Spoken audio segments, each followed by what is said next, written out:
Well, hello everyone. Happy Throwback Thursday, and the rotation leads us to a Bionicle review, and this one's on Nocturn and Gadunkah from 2007. Of course, well, since these two are two waves apart, we'll look at Nocturn first, since he came the first wave of the year, but, or of that year, sorry. Which, as you can see, he was a quite neat, unique build for how he is, for a Titan, or at this year now called Warriors. Which a lot, and of course color scheme of like lime green, trans blue, and plenty of black for that, and also plenty of silver as well, and also complete symmetry for that. So if you're a fan of symmetry, well workable for that. Well, except for the two upper arms, but yeah. So like as for the feet here, which are mostly the Vind Paraka feet in lime green, and also connected on by the hand pieces, but in trans blue, like we saw on Toa Nikamatoro the previous year, and also holding the Titan, or I mean the piston parts, leg pistons, which we did see in, which we saw, which was first introduced the year prior to that, which great to see continuing on for that, or good to continue on until the Generation 2 and so on, or yeah. Then the lower limbs, which are just the Toa and Nika limbs, but in lime green. So both of which great to have for mocking. And then as for the upper legs, which are made of few various bits, and a couple of which still hold the pistons onto there. So, and also as for the pistons of which kind of pose with that, and also has those kind of unique kind of connector bits to it, which we first saw in the Metro Nui line for that. Yes, but this is which last time, or this year, last year of ever having that. Kind of a shame, but yeah. And then as for the armor bits of which, same as Takodox's, but get about 6 of it that in this set, which quite neat for how it is. But also this set, they glow in the dark, and a few other bits of him all glow in the dark, which is very cool for that. And also has the like little attachment bits that hold the sea squids on them, but however the instructions don't tell you to do so, but this which is how you do so. But yeah. And then as for the main torso body part, which is just two Toametru waist parts, but like put together, and also a Vaki waist in the middle, but it was very small for that. So even though the limbs already take up quite a lot of room for that, but although I think maybe what I think he should have used is maybe like a Hordika body part, or even, or simply just a Paraka and Nika torso to make it a little more wider, separate the room of the arms. But yeah, but although still kind of workable as is. But, and also one neat part upwards is the like spine pieces that were also used on Baraki Elec, and also which you'll also see on Gadunkah and Spine Axe as well. But these ones in glow in the dark, which also they're in quite cool for how it is. And as for the head part, which is just the main head part of Karapar, but in glow in the dark, which also quite again cool for that, and has the eyepieces in trans red for that, and also the Paraka foot in dark blue, directly acting as a lower jaw. Although I think the mandible parts of all the Baraki also could have worked out as well, but maybe that's a minor thing. Although, or you could like add that on if you want, add it on yourself if you wanted. But yeah. Then as for the arm switch, all of which are completely symmetrical, but just the lower two with which well workable.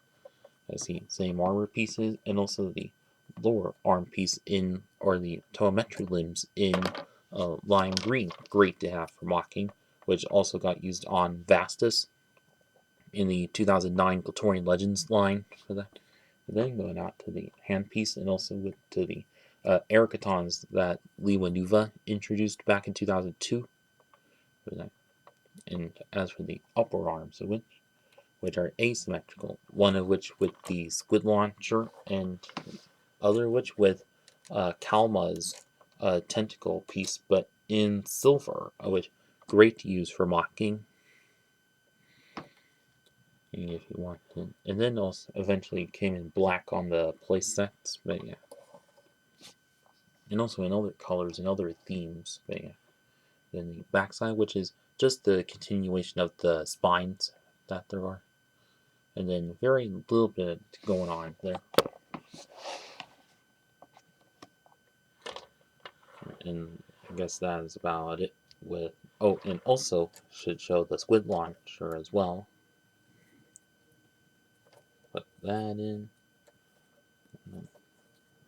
pull it back, and should fire off. So these squid launchers, one of the more weaker projectiles that was in for many people. But yeah, just kind of don't launch off very easily.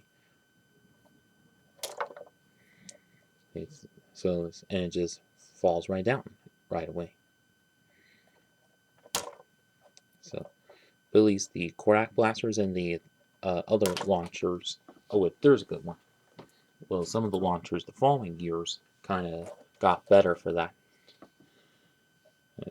Well, but of course the disc launchers from earlier, which worked out just fine. But yeah, and that is about it with Nocturn here. And now on to Gadunkah, which from first glance quite a wide character for how it is.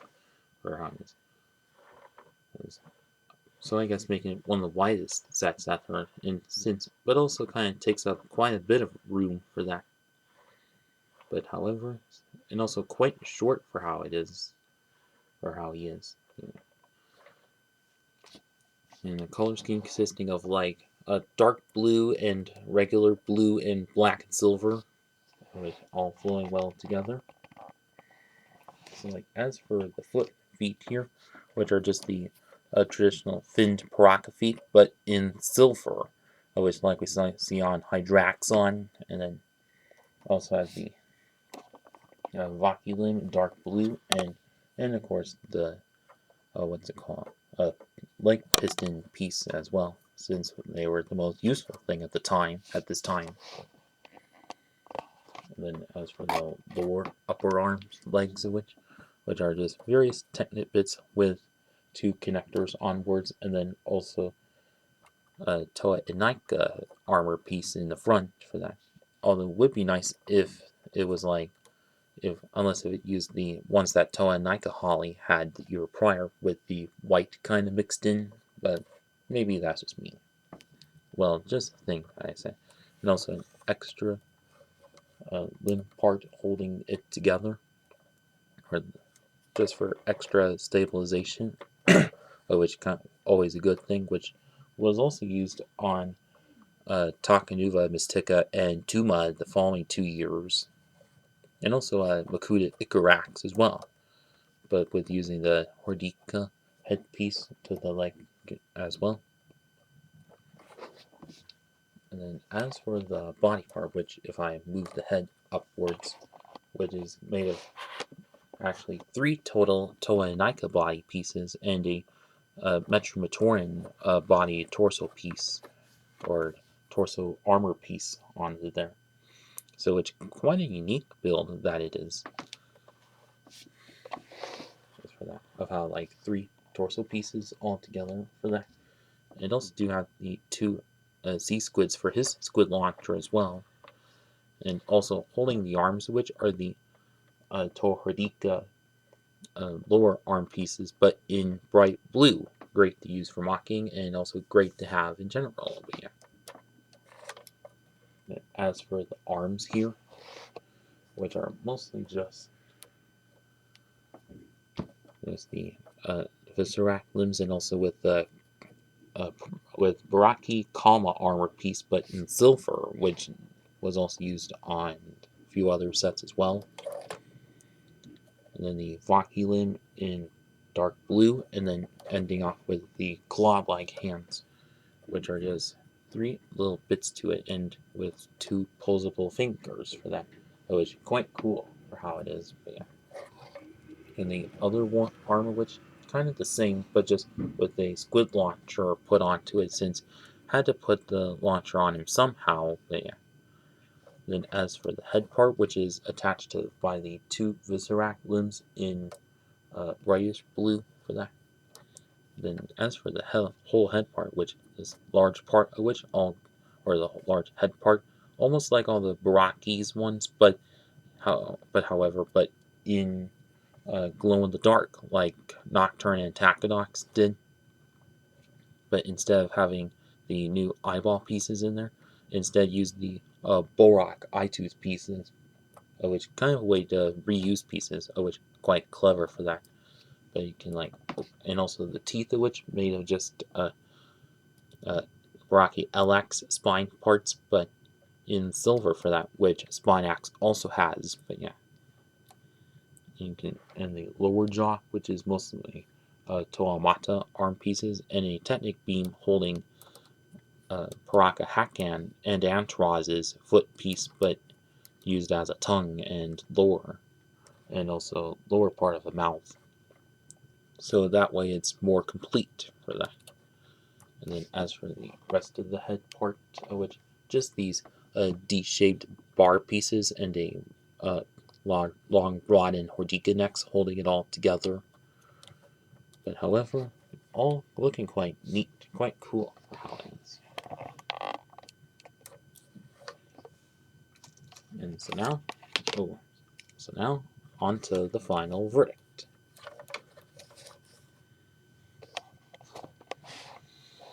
So overall, for these two, which really cool sets for how they are. Like, do get a lot of glow in the dark pieces. Well, just one for Gadunkah, but a lot for Nocturn, and of course, who doesn't like glow in the dark? But yeah, and also Nocturne, which a lot of good recolors of pieces in the lime green and so on. So he which does work out as a great parts pack for your Mock King. And as for the price points that they were back in 2007 of like 20 and 15, well, they was quite a sign of the times where that price point gets you a cool set, good set for that. And then also, but whereas Nocturne, which also could have worked out as a $20 set, well, maybe he just had a lot less going on, so he was kind of put down to 15 if that's the case. But however, still workable. Well, at least until some of the Toa Master sets in Generation 2 had a lot less for 15, which kind of ridiculous how that is, but whatever.